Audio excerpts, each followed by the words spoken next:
Mga kaibigan, welcome back. Eto, napakainit po ng mga balita ko sa inyo. Maliliwanagan na po tayo sa videong ito kung totoo nga ba ang viral na balita kay Kai Sotto na invitation daw sa NBA Summer League dito nga sa Dallas Mavericks. At hindi lamang po yan, malalaman nyo rin sa videong ito ang NBA team na may invitasyon o inimbitahan si Kai Sotto sa NBA Summer League kahit hindi ito nag-minicamp sa kanila. Una sa lahat mga kaibigan, viral ang pambato natin kahapon sa social media at bumaha talaga ng messages sa aking social media. Tanong ng fans, maaaring isa ka kaibigan sa nagtanong sa akin kung totoo nga ba ang invitation o inimbitahan nga ba talaga si Kai ng Dallas Mavericks para dito sa kanilang NBA Summer League. Bago ko sagutin yan, dito pala sa Power and Play ni Sir Nolly Iyala, ito nagmula nang sabihin ni Homer Sison. Kaibigan, nakatanggap daw si Homer ng mensahe na may invitation na nga si Kai Sotto dito sa Dallas Mavericks. Ang magandang balita mga kaibigan, nalaman ko na ang totoong sagot at eto, totoo nga po ang mga bagay na sinabi dito ni Homer Sison. Kaya bigyang credit po natin dito si Homer Sison, maraming salamat po. So ito mga kaibigan, ang dami ko pang nalaman kagaya nito. Hindi lamang po pala Dallas Mavericks ang NBA team na nagbigay ng imbitasyon kay Kai Sotto dito sa Summer League.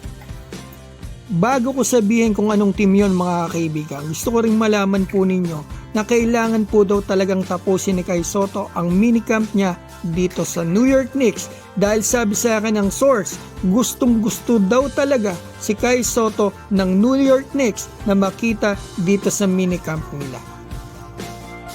Gustong gusto pero bakit hindi kinuha sa draft last year? Sure yan po ang sasabihin ng mga kritiko ni Kai Sotto.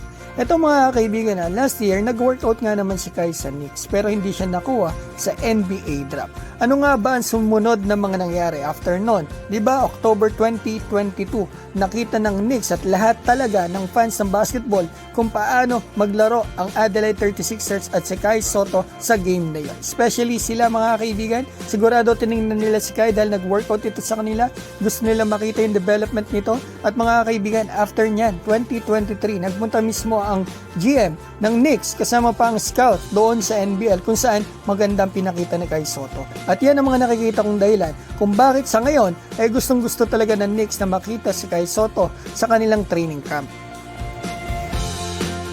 So punta na tayo dito sa napaka-init ko pang balita kay Kai Sotto, isa pang NBA team na kumpirmado na may invitation na ang ating kababayan na si Kai Sotto dito sa Summer League. Kaibigan, ang Orlando Magic po. Totoo po yan 100% at yan din po mga kaibigan ang nag-scout kay Kai mula nang dumating siya dito sa Los Angeles, California sa training facility ng Wasserman.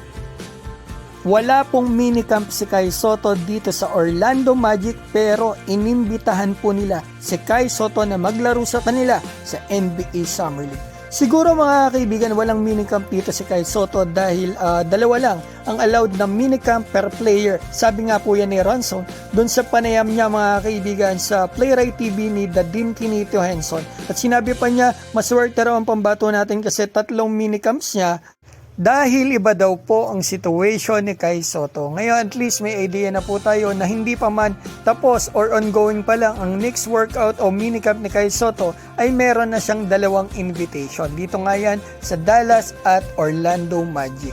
Kung maging 3 yung invitation niya for Summer League, maganda yon. Makakapili talaga sila ang ating pambato at yung kampo niya kung saan sila makakakuha ng mas mahabang playing time. So yan mga kaibigan, malino na po sa ating lahat. Sana suportahan po natin ang ating kababayan na si Kai Sotto. I'm sure talaga darating po talaga yung pagkakataon, yung pagkakaloob sa kanya, yung NBA. Kaya ipagdasal din po natin na sana ngayong taon na yan. Alam ko marami kayong gustong sabihin kaya i-comment nyo dyan sa baba at syempre huwag nyo kalimutang mag-like at subscribe sa Muntikon Channel. At eto pa ha, ibabatiin ko muna ang mga poging-poging RC Masaho at Gige ng Alaminos Laguna, Patrish TV, Bean Seton, Eduardo Singhongko, Kuya Tonying TV, Orlando Pelinyo ng KSA at Berto Y TV. Bye-bye!